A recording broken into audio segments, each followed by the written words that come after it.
Live from ABC7, this is Eyewitness News on LA56. Several diners injured when a vehicle slams into a crowded restaurant. What sent the car out of control? Tonight, the National Guard standing guard in intense Ferguson, Missouri. Can they help prevent more violence? I couldn't be more honored or excited or fired up to be here. Clippers fans have something to celebrate. The new era under new owner Steve Ballmer is underway. Good evening, I'm Giovanna Lotta in for Colleen Sullivan. Now, David Ono, welcome to Eyewitness News on LA56. And first tonight, a horrific scene in Pacoima where a vehicle careened into a crowded pizzeria, leaving several people hurt, including children. Eyewitness News reporter Melissa McBride is live at the scene with new details. Melissa. David, police have been interviewing witnesses. That vehicle still remains inside the Little Caesars. As you can see, we're waiting for a tow truck to arrive on scene and pull that vehicle out of the restaurant. The LAPD says the driver of that Toyota RAV4 pulled into a parking space in front of Little Caesars and hit the gas pedal instead of the brake. Air 7 HD was live over the accident soon after it happened. The vehicle busted through the glass at about 6 o'clock tonight. The passenger of that RAV4 told police her mother-in-law was driving and said that she couldn't see and her vision was becoming blurry all of a sudden. There were 2 children in the back seat. Inside the restaurant, there were several customers, including another child. Paramedics treated a total of 10 patients, 3 children, and 4 adults were taken to nearby hospitals. 3 patrons of the restaurant were hit by the car, and the others were hit by debris and flying glass. A 5-year-old, we're told, is in critical condition with a head injury. A 1-month-old and a 3-year-old, as well as the adults who were transported, all have minor injuries. The car hit the counter inside the Little Caesars, but police say that workers who were there were not hurt. Back here live, police remain here on the scene. A number of people have been in this parking lot looking at the damage here. The damage to the vehicle itself is minor, but again, a total of 10 people were injured. Reporting live in Pacoima, I'm Melissa McBride, ABC7 Eyewitness News. Melissa, thank you. We have just learned schools will remain closed for the rest of the week in Ferguson, Missouri, as police try to bring calm and stability back to the community. The National Guard is now patrolling the streets. As ABC's Tamon Bradley reports, it's the latest move to try to restore order as protests continue to turn violent more than a week after the police shooting of an unarmed black teenager. Tonight, the Missouri National Guard trying to keep order on the streets of Ferguson. They're under the command of the State Highway Patrol, which has so far failed to ease tensions here. What happens is the peaceful protesters gather, but the other element blends in. And now they blend in, and that's what's been causing us some issues. As families and businesses prepared for another night of violence, President Obama pleaded for peace and order. To a community in Ferguson that is rightly hurting and looking for answers, let me call once again for us to seek some understanding rather than simply holler at each other. At the heart of all this unrest, what happened between these 2 men, Darren Wilson, a white police officer recognized for excellent service, and Michael Brown, a young black man about to start college. The results of several autopsies of the unarmed 18-year-old coming in. At least 6 shots. Could be more, but at least 6.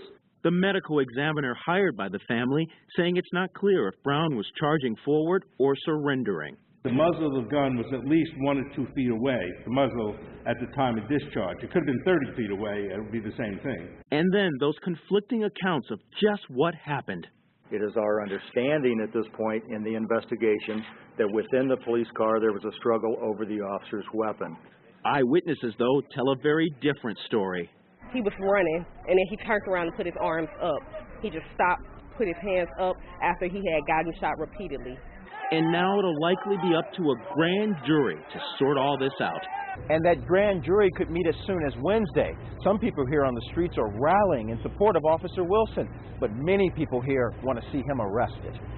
Tamon Bradley, ABC News, Ferguson, Missouri. Today, investigators announced they located the body of 19-year-old Erin Corwin over the weekend. Her alleged lover is now in custody. Her family is devastated. Eyewitness News reporter Leo Stallworth has the new details.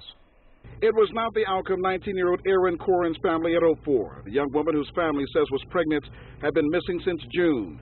Saturday search crews used video equipment to find her body 140 feet down a mine shaft, 1 to 2 miles from where she lived in 29 Palms. We had searched over 100 of those mine shafts. But there was technical evidence that we discovered that we're not at this point prepared to discuss that led us to that mine shaft. Investigators say Corin was last seen leaving her 29 Palms home for a trip to Joshua Tree National Park. Detectives say after the woman's husband reported her missing, they found her abandoned car in a remote area. And we found her vehicle that was not at Joshua Tree National Park, which was one of the things that led us to be a little bit suspicious. Detectives say it appears the day Corin turned up missing, she was going out to meet with 24-year-old Christopher Lee, who they say she began having an affair with in February. Lee, a former Marine, was arrested in his hometown of Anchorage, Alaska, in connection with Corin's death. We conducted some interviews. We looked at the evidence, the physical evidence that we had, which unfortunately we can't discuss at this time. And we determined that Christopher Brandon Lee was most likely our most probable suspect. Corin's family issued a statement. While we were praying for a different outcome, we cannot begin to express the gratitude we have for every person that has been involved in the search for Aaron. Again, Lee is behind bars in Anchorage. Detectives plan to have him extradited here to San Bernardino soon. In San Bernardino, Leo Starr with ABC7 Eyewitness News.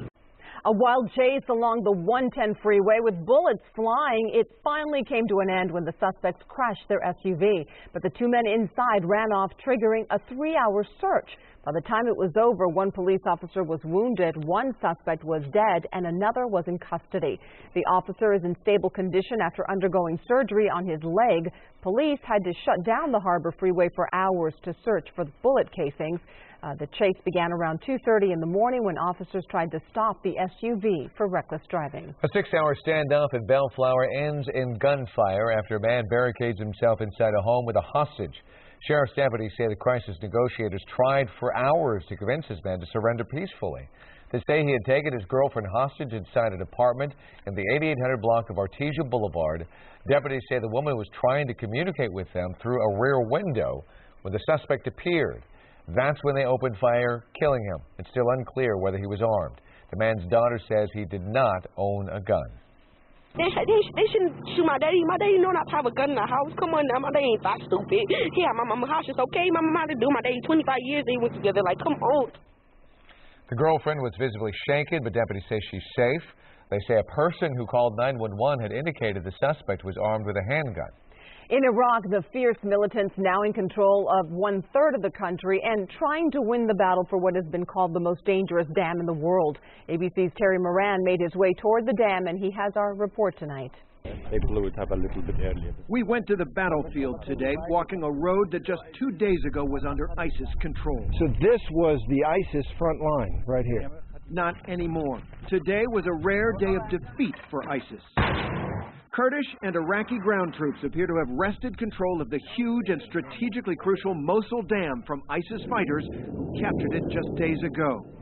The Kurdish commander, General Karim Fatah, telling us his brave but lightly armed troops could not have advanced without American air power. We saw the fallout firsthand. This was an ISIS vehicle destroyed in an airstrike the day before yesterday. One of those airstrikes which helped Kurdish forces push the ISIS fighters away from villages back here, away from the roads, away from the Mosul Dam. The biggest fear about that dam, ISIS might weaponize it, breaching it to cause a catastrophic flood, which the U.S. estimates could send a 65-foot-high wall of water through Mosul in a few hours and flood Baghdad within days. Up to 500,000 could be killed. There, that's the dam, that low ground out there. General Fatah surveyed the field with us, smoke from airstrikes rising in the distance. And on the ground, a deadly threat left behind. The general showed us these holes along the roadside where ISIS planted IEDs. What is this? Homemade chemical explosives. So tonight, a welcome victory over ISIS, but a long struggle still ahead. Terry Moran, ABC News, near the Mosul Dam in Batrika, Iraq. There's no deal yet on a ceasefire in Gaza, but talks between Israel and Hamas are continuing. The Egyptian government has announced a 24-hour extension. Meanwhile, it's estimated the volume of reconstruction in Gaza will be 3 times what it was after the 2009 conflict. UN officials say nearly 17,000 housing units have been destroyed or severely damaged, affecting about 100,000 Palestinians.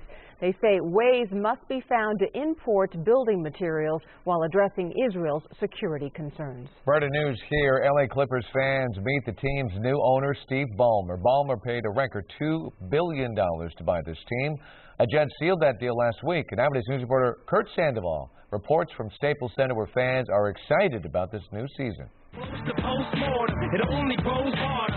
Steve Ballmer entered like a rock star. The new era in Clipper history unfolded in front of a couple thousand screaming fans with enough energy to light the Southland. Do we have any Clipper fans here? I can't hear you! Ballmer brought this unparalleled excitement, including a chant for the Larry O'Brien NBA Championship Trophy, something this organization has never won. I love Larry. I love.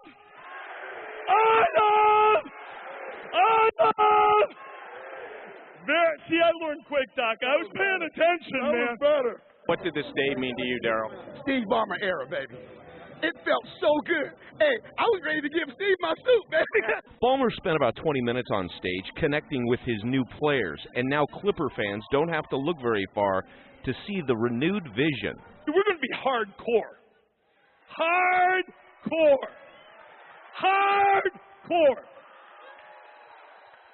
We're going to get better every day. We're going to be tenacious. Something knocks us down, we're going to get back up, and we're going to keep coming and coming and coming and coming and coming. He said it in one word, optimism. I mean, that's what it is. It's optimism.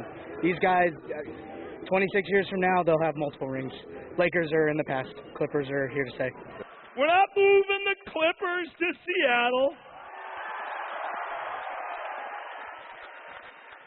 For 100 reasons, but I think I got the one that people understood is we bought LA beachfront, not Seattle beachfront. Kurt Sandoval, ABC7 Eyewitness News. Up next, an incredible scene. A car engulfed in flames at a freeway, and how one truck driver saved a woman and child while others just drove right past. Plus, what's causing a jellyfish-like creature to wash up on California beaches? We'll take a closer look. And a baldness breakthrough is a new drug, a cure for baldness. Thanks, Jonathan Novak here. Weather today, a few clouds try to fire up, but the real rain chances are still to come, plus a big cool down in your 7 days. Stick around for it.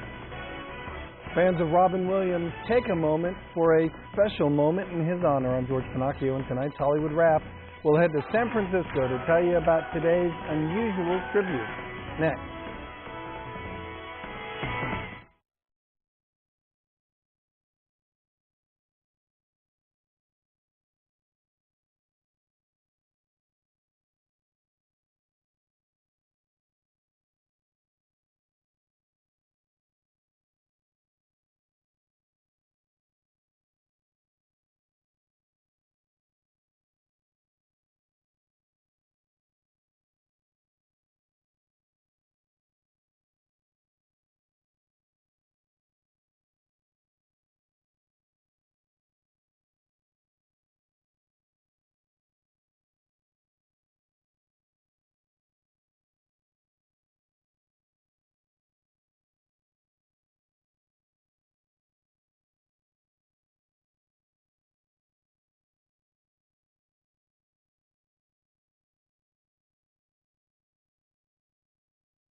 An incredible scene and a stranger to the rescue.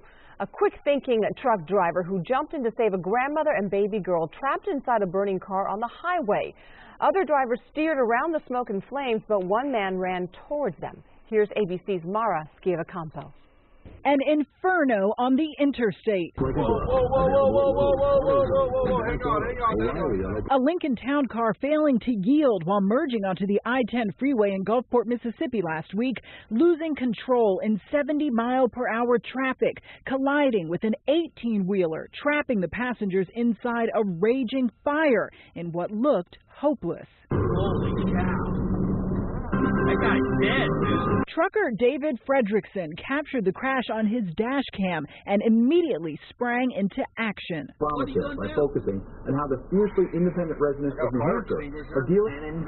Joe Hammond has quit. The answer? Yes.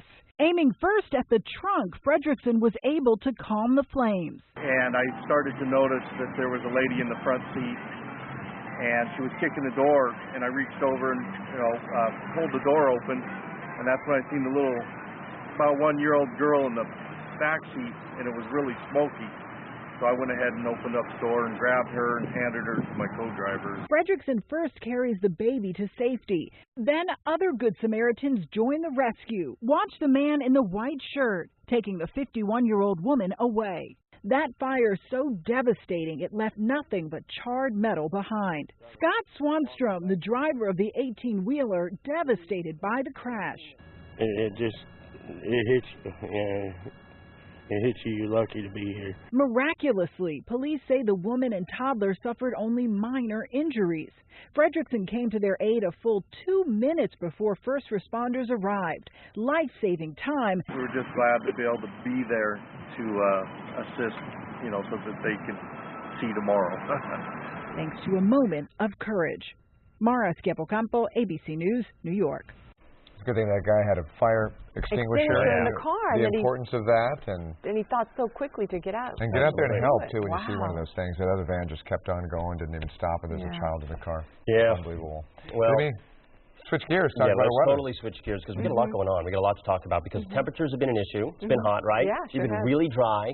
Those things are flip-flopping, temperatures and the rain chances. But before we get to that, guys, it would be nice if we had hit the ocean this weekend. So speaking of it, why don't we talk about some sea creatures? These are sea creatures resembling jellyfish. They washed ashore by the millions along the coast here in Southern California. This was the scene today in Manhattan Beach. These are known as Vellela. The dead blue sea creatures have a transparent fin, acts like a sail. They're sometimes called sailor jellies or by the wind jellies. Velellas stay on the surface of the ocean, and every few years they're blown in by the wind, but they don't sting, which is good news. It would be good news for me, but I clearly don't get out to the beach very often anyway, so not really much of an issue for me. Live Megadoppler 7000 HD. Let's talk about the rain chances and transition over to the weather.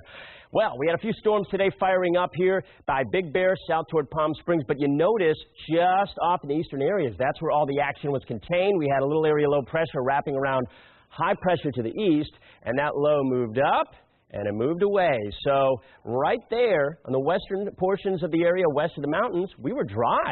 All right, off to the east is where all the activity was. That will start pumping up that rain chance as we go into the next few days. I'll tell you why in just a moment. But right now it is 86 as we look at the almanac for our high temperature that we hit today in downtown Los Angeles, right near the normal of 85. But the important thing here is it is cooler than we were yesterday. We were basically around 90 degrees or so in LA the last few days. We're already on the downtrend. Burbank 75, clear skies, a beautiful night. I'm going to show you the numbers, and then I want to point out how much cooler we are now than this time last night. We're at 87 in Santa Clarita, 70 Santa Monica, 75 Burbank, 72 in LA. That is 8 degrees cooler than we were this time last night in Van Nuys. 4 degrees cooler than we were this time last night in Burbank. 11 degrees cooler than we were this time last night in Palm Springs. So you get the idea. We are already cooling down. Why? This area low pressure right up here to the northwest of us has been developing. Big area low pressure. High pressure off to the east. We're going to be getting an increasingly stronger onshore flow. That's going to increase the marine layer and really cool things down and bring a chance of rain in the mountains heading into Wednesday, Thursday, and Friday. Look at the time frame here. Tuesday, that's the low right there. Wednesday, you still see it in the picture, still over the forecast area by Wednesday, and then it starts lifting out later into Thursday and into Friday, and that's when it looks like we should start drying up and for the mountains and starting to warm back up as well. Clear tonight, bring the clouds in later tomorrow for the morning time. A lot of us should see those clouds. In fact, the marine layer coming back big time. Los Angeles, 81 for a high tomorrow, only 90 in the IE, and the 7-day forecast shows a much different picture than you've seen the last few days. 81 for a few days, back up to 84 Thursday, Friday. No rain in LA. We'll keep it dry right now. Valley, same story. You're in the mid-80s in the valleys and IE. Finally back to the 90s by the weekend. A much cooler forecast ahead. The mountains where the rain chances are for you guys Wednesday, Thursday, and Friday. A couple of storms possible. And the high desert will keep you dry, just breezy. 88 on Wednesday. Much cooler, guys. So enjoy it because we're going to start warming back up later on next week. Okay, Jonathan, thank you. In the Bay Area today, fans of Robin Williams took a break for just a moment to honor the actor in a special way. Well, this moment all began on Facebook, and here's George Pinocchio to explain. Okay, thank you very much. This is a nice moment. I think today, is the 1-week anniversary of Robin Williams' death. And his passing struck a chord with a fan who wanted to do something to say goodbye. So she helped give him the send-off she believed he deserved. A standing ovation. San Francisco's Union Square became a gathering spot Monday afternoon for fans of Robin Williams. Authorities believe he committed suicide 1 week ago as he battled depression and the early stages of Parkinson's disease. For the joy he brought audiences, one of his fans thought it would be a good idea to give Robin a standing ovation at 1 o'clock today. So she started a campaign on Facebook. No matter your location, stand and cheer for him with one last curtain call. It was our way of saying goodbye. And clapping, I think, is the best way of doing it, and celebrating and doing it in a happy way. We actually came down here with the idea it was just going to be her and I and her mom and her daughter, and it grew into a big thing. At Union Square, more than 100 people showed up to stand up for Williams. I found out about this on Facebook. I love Robin Williams' movies. I thought it was a tragedy of what happened to him last week. So I just wanted to come down here to celebrate, his life by just giving him 1 minute standing ovation. He was an amazing humanitarian, great actor, and I think he brought to light that depression isn't just a sign of weakness, but an actual illness. A smaller group of fans gathered at the Mrs. Doubtfire house in San Francisco, where a flower-filled memorial continues to grow. These fans also stood and cheered and applauded a man they admired, an Oscar-winning actor and comedian who made them laugh long before he made them cry with the shocking news he was gone. One of today's fans said this idea was a social experiment, but one that turned out pretty well. David, Giovanna?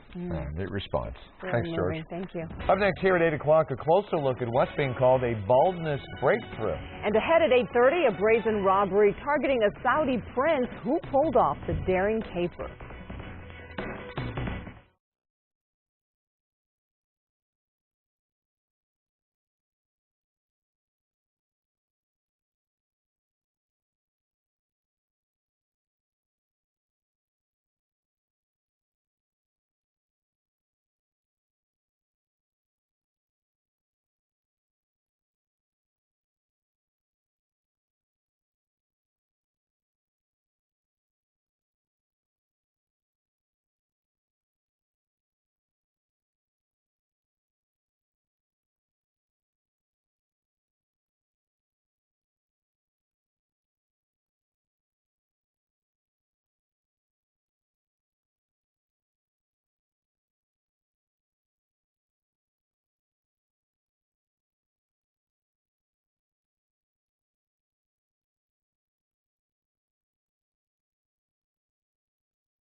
Well, we don't want you to get your hopes up, but these next set of pictures may encourage you to believe a cure for baldness could someday be a reality. Take a look at these results. They were produced within 5 months. Columbia University Medical Center researchers treated moderate to severe alopecia patients with the blood disorder medication ruxolitinib. The drug stopped the body's immune cells from attacking hair follicles. The hair regrowth remained months after treatment. Researchers reported no serious side effects. Study authors say if the drugs continue to work in larger studies, it could be a game changer. Rideshare supporters today turned in more than 1,700 signatures from Californians who oppose a bill that would require rideshare companies to have greater insurance and liability policies. Uber says it supports common sense safety regulations, but that proposed legislation would require rideshare companies to pay 20 times the going insurance rate that is required for taxi cab drivers. A driver for Uber says that she has never had any safety problems on the job and says she was required to take 2 background checks and frequent vehicle safety tests. Updating the evening's top stories next at 8:30, including a moment of crisis in Ferguson, Missouri. The National Guard is now in town, and can it help calm frayed nerves? Plus, high-powered rifles in the hands of Compton school police. Do they protect students, or are they a danger to them?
Live from ABC7, this is Eyewitness News on LA56.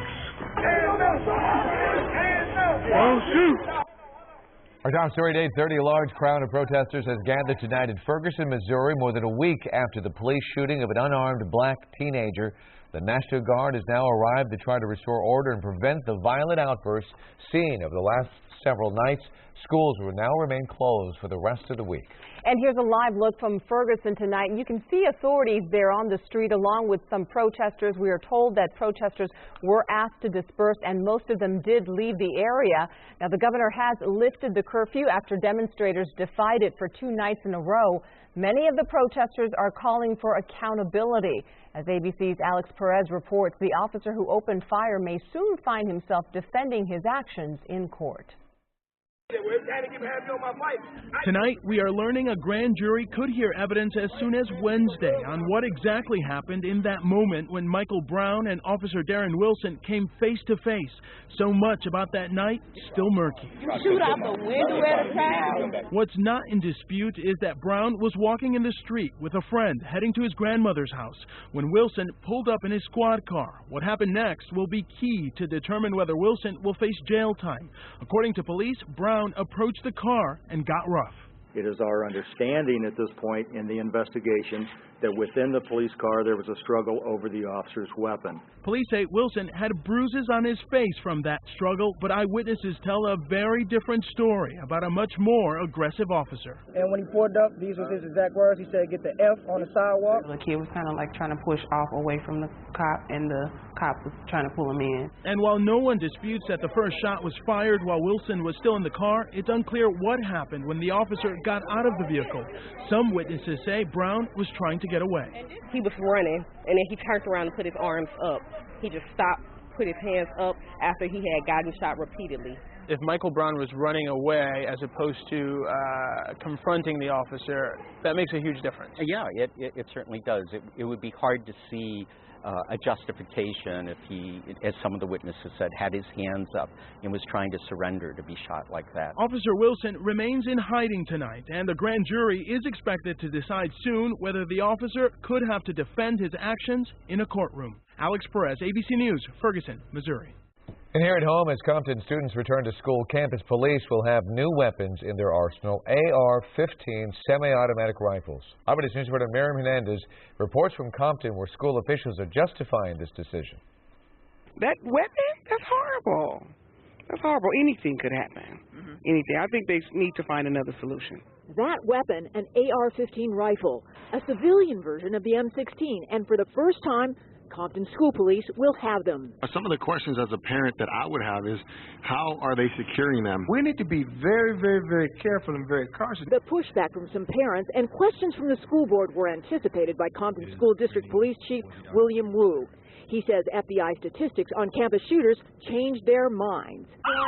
This will give us an effective tool to be able to immediately deal with the threat and protect our students. It is a worst-case scenario when SWAT teams train for it. An active shooter storming a school, a gunman armed with high-power weapons and wearing body armor. I've seen in the North Hollywood shootings when they were wearing the soft body armor, bullets were hitting them but having no effect in slowing them down. And it can take time for a fully equipped SWAT team to get to a school. Any extra 30 seconds, 1 minute, 2 minutes that we can't stop the threat exposes our kids to more unreasonable danger. About safety, the protocols require special training of officers, no fully automatic conversions, and rules that the AR-15s would be locked in cruisers unless they were needed. I was extremely opposed to the police officers having rifles. However, the statistics are chilling. The Compton School Board's approval of the AR-15 for school police in July was unanimous. They are not alone. LAUSD tells us they have comparable weapons, so does Fontana School Police. The numbers are growing. By my calculation, we're the 9th school district in the Southern California region to receive the approval from the school board. Now, there is a selection process as to which officers would have the weapons and go through the training. The plan is that the guns would be on hand by the end of September. Reporting from Compton, Miriam Hernandez, ABC7 Eyewitness News. A man involved in a notorious East LA bank heist has been sentenced to 5 years probation. Brian Perez was also ordered to pay $50,000 in restitution and perform 2,500 hours of community service. After pleading guilty to his role in the 2012 robbery, he testified against the main culprits. Aurora Barrera, who was an assistant manager at the Bank of America branch, and Ray Vega, her former boyfriend, are both serving time in prison. Prosecutors say Barrera had a fake bomb strapped to her body to make it appear as if she was a hostage. Jury selection is underway in the trial of a Texas father accused of murdering the drunk driver who killed his 2 children. The question, did David Barajas take the law into his own hands? Investigators say in December of 2012, a 20-year-old drunk driver crashed into the family, killing Barajas' 2 sons. Detectives say Barajas rushed home, grabbed a gun, and returned to the scene, shooting Jose Banda in the head. Barajas' family insists he didn't pull the trigger. Trying to take my husband away from me after my kids being gone, accusing him of something that he didn't do. I just don't think it's right. Legal experts say prosecutors may have a difficult time proving their case. They only have witnesses who've described hearing a gunshot. No weapon has ever been recovered. We move on now to a brazen robbery in Paris that sounds like something out of a Hollywood movie. The wealthy Saudi prince, his motorcade ambushed by gunmen, and getting away with a suitcase filled with more than $300,000 in cash. ABC's Rena Ninan shows us how they pulled off this heist. Notorious for their opulence, expensive cars, fancy yachts, and palatial residences, the Saudi princes now targeted. The prince was driving in a convoy leaving a luxury hotel in Paris.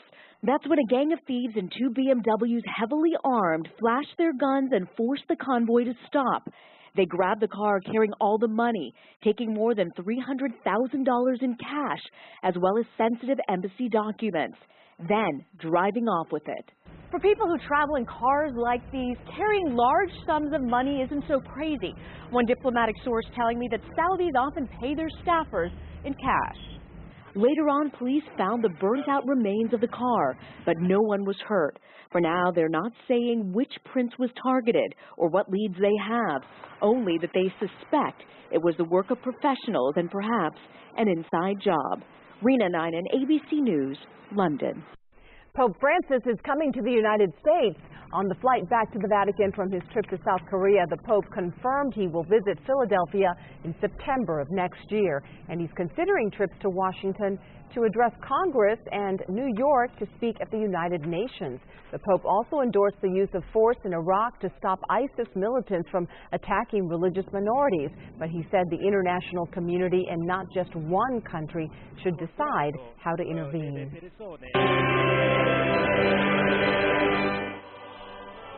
Earlier, the Pope gave one final Mass in Seoul before heading home. In a moment of great historical importance to South Koreans, the Pope greeted 7 elderly women who were forced into sexual slavery by the Japanese military during World War II. Well, tonight, a new development in the crime caught on video. A burglar ravages this $1 million mega closet. And now a person claiming to be the thief has a claim of his own. The shocking twist. And texting while driving is against the law, so what makes so many teen drivers likely to do it anyway? What we're learning tonight. And if you are sick of this hot weather, I have some big changes ahead in the forecast. Details in your 7-day. Stick around for it.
Another shocking twist in the burglary of that multi-million-dollar mega closet in Houston. A person claiming to be the thief says the luxury items are fakes. The Houston Press says the burglar, who was caught on surveillance video, demanded $500,000 in exchange for the stolen bags and jewelry. Otherwise, he threatened to tell the media they are fake. The closet owner, Texas socialite Teresa Romer, insists the stolen goods were real. Someone claiming to be the thief called Houston Press reporter Craig Maliso just days after the break-in. You know, I asked this person, how can they prove that they really were the burglar? If you give me an address, I will send you samples of items of hers. Maliso says on Friday he received an envelope containing a watch, a bracelet, and a locket. Police are examining the items. Meanwhile, Romer says she believes the crook will be caught. Some startling findings about young drivers and texting. A new study reveals that most teens think they can safely text and drive. Here's health specialist Denise Dador. Texting and walking is a bad idea, but it's a bigger problem behind the wheel. Many teens find their phones difficult to ignore. Maybe if you hear it go off and you're stopped at a stoplight, maybe. We actually just published a paper looking at smartphones and safety, and we believe that texting while driving is an absolute no-no. Study author Dr. Jeffrey Upperman and his colleagues at Children's Hospital Los Angeles found teen drivers know texting while driving is a risk, yet they do it anyway. They have a overwhelming sense of confidence when they start to drive. The study shows parents are right about young drivers feeling invincible. Researchers found teens overestimate their driving and multitasking skills, and peer pressure plays a role. Regina Michello says her teenage daughter lives in a world where an instant response is considered the social norm. The expectation is that you'll communicate back within 20 seconds. Everybody thinks they can multitask, but studies show what they're really doing is splitting their attention. The more tasks your brain takes on, the less efficient it is. So what can parents do? Experts say lead by example. Expose your kids to good habits. I think when we're in cars, we see that folks get distracted by eating, makeup, and texting, and a whole host of things that can distract them, and you need to limit your distractions while you're driving. The report also concluded current laws are not effective because teens don't think they're enforced. Researchers say educating kids on how texting slows their driving reflexes might be a helpful strategy. Also, some parents say punishing teens by taking away their driving privileges can also be effective. I think that's definitely a scare tactic because, I mean, if you don't have a car, you have no place to go. Denise Dador, ABC7 Eyewitness News. Denise also says another factor that made kids look at their phones while driving, call importance. Some of the teen drivers said if they saw it was their parents calling or texting them, they were less likely to answer. Oh, that's pretty sad. Sad statement there. Changes coming in. Our weather meteorologist Jonathan Novak has his complete forecast up next. Plus, new Clippers owner Steve Ballmer does not lack energy. His wildly entertaining introduction to Clipper Nation, that's coming up. And controversy over this weekend's big race in Boyle Heights. Why organizers are facing an intense backlash over the Mariachi 5K.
A Southland man just missed out on Saturday's $90 million Powerball jackpot, but he's still a record-breaking winner. The California Lottery announced today that Joseph Rosas matched 5 out of the 6 numbers in the drawing. The only thing he was missing was the final Powerball number, but it was still enough to earn him $7.6 million. Wow. That's the largest prize ever for matching 5 numbers. Rosas bought his winning ticket at a Speedy Mart in Manhattan Beach. All right, he's going to have a great week, that's for sure. He's my friend. Yeah, You everybody's know. friend. He's my friend, my best friend. We're going to have a good week. We're going to have a good week. We got a kind of a mixed bag of things going on. It's as varied as the colors in my suit tonight. That is the forecast. I think that's a good way to sum it up, right, Day? Thank you very much. I appreciate that, kind of. All right, let's take a look at what happened earlier today. It's a time-lapse out of Angeles National Forest. It looked better in the mirror. Time-lapse showing some of those cumulus clouds popping up today that did bring some rain earlier on to the eastern portions of our area. Right there in our live Meganopolis 7000 HD, you see between about 2 to 5 p.m., some heavy rain firing up, lifting up to the north-northeast. Everybody else was DRY, and that was because an area of low pressure was just wrapping in from the south, and as that made its way up to the north, it just kept any of that moisture from pushing off to the west. So, good. Right? So we had a nice day today, except, you know, it was hot. But that's going to change very, very soon. Riverside topped out at 100. We're going to take off about 10 degrees for your highs tomorrow just to start giving you an idea of the cool down that's in store. 98 Sherman Oaks, that was your high today. LAX is at 70 right now, so it is a nice, mild evening, very seasonable where you've been at for a good stretch now, like a week. And 79 in Santa Clarita, 75 Van Nuys, Burbank. It is a little bit cooler than it was last night, actually, at this time. For the inland areas, the coast is just about the same. The inland areas are running anywhere from about 4 to 8 degrees cooler than this time last night.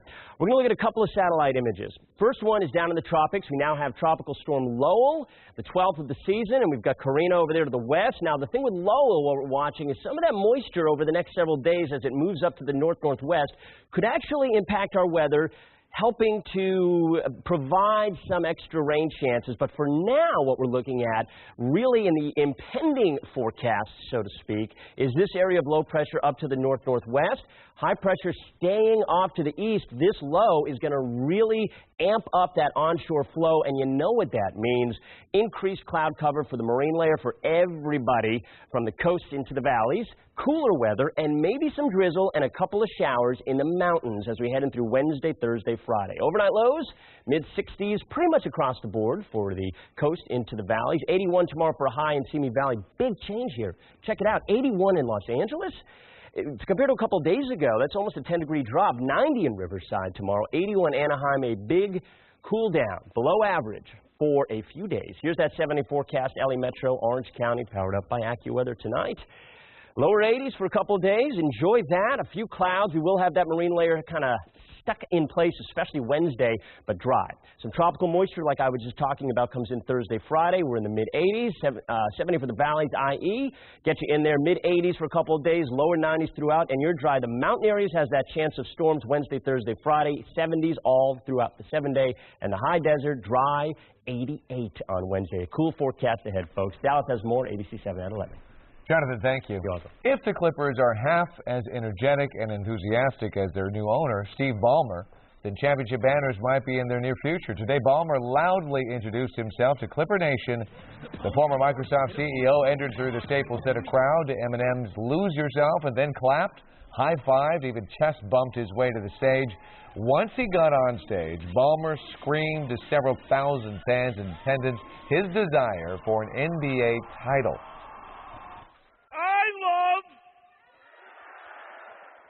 Larry. I love.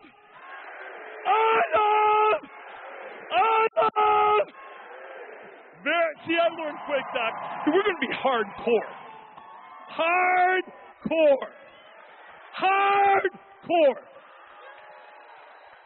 We're going to get better every day. We're going to be tenacious. Something knocks us down. We're going to get back up, and we're going to keep coming and coming and coming and coming and coming. We're not moving the Clippers to Seattle for 100 reasons, but I think I got the one that people understood is we bought LA beachfront, not Seattle beachfront. Oh, it's going to be interesting, isn't it? David Hatch has dealt with unimaginable tragedy. In 2003, he survived a plane crash that claimed the lives of his mother, his sister, and brother. And then 8 years later, he survived a second plane crash, but lost his father and stepmother just days after Michigan offered him a basketball scholarship.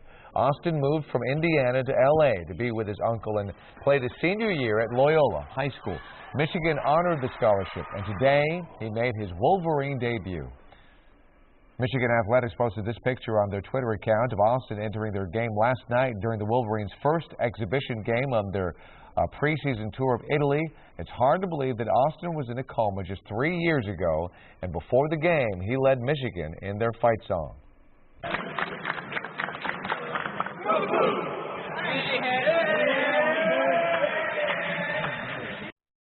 Way to go, Austin. And Michigan opens a regular season on November 10th against Wayne State. A 5K run scheduled for Boyle Heights this weekend could be shut down by the city of Los Angeles. Eyewitness News reporter Leanne Suter explains the controversy surrounding the Mariachi Run. Sunday's Mariachi 5K in Boyle Heights has hit a sour note, the race stirring up controversy over its theme. To me, it was just have a 5K from La Plaza to a Mercadito, come back and listen to mariachi music. That was the whole concept of it. But like in many other 5Ks, runners dressed to match the theme, and some feel the event, which is slated to begin and end at historic Mariachi Plaza in Boyle Heights, will make a mockery of the music and what it represents. But the biggest backlash centers around the mariachi musicians who would be performing along the route. I don't think it's okay. The point is that he's hiring people, another mariachi for another cities. It's not for the plaza. The mariachi, which is here, right in front of our, the Mariachi Plaza, if they're getting benefited of the whole thing, I think it's okay. But, these people, I think, are coming out from outside, so... Carlos Gaspar, who has organized similar races in Long Beach, says infighting among plaza musicians for the job forced him to hire others. But that's not the biggest challenge for Gaspar. A permit is. He has yet to receive the city's okay and blames politics. I have to learn the hard way that there are bigger people than the community. The city told me that if I get 51%, they could issue my permit. I got 60%. He says Councilman Jose Huizar and the city are sponsoring a Boyle Heights 5K in October. The councilman's office says Gaspar's event doesn't have the community support needed to shut down the streets for the race. Gaspar says just over 180 people have signed up so far. Gaspar says the entrance fee is non-refundable, but he says if he doesn't get the permit for here in Boyle Heights, he plans on moving the race to another nearby location within the next month or two. In Boyle Heights, Leanne Suter, ABC7 Eyewitness News. More news straight ahead here at 8:30 and ahead tonight on Eyewitness News at 11 on KABC. 2 teens are arrested in local high school mass shooting plot.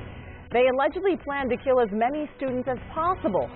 Plus, the world of Sin City returns for a sequel. We talk to the stars about the action-filled, fight-filled crime thriller. These stories and all the late-breaking news on Southern California's #1 late newscast, Eyewitness News at 11 on KABC.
It's a record-setting catch for a family of Alabama alligator hunters. Wow. Take a look at that creature. It's 15 feet long and weighs more than 1,011.5 pounds. That's a record for a legally killed gator in the state of Alabama. The first attempt to weigh the gator destroyed a winch state biologists typically use, so they had to use a backhoe to lift it. You're kidding. It's huge. All right. Thank you for joining us. We'll see you. Good night.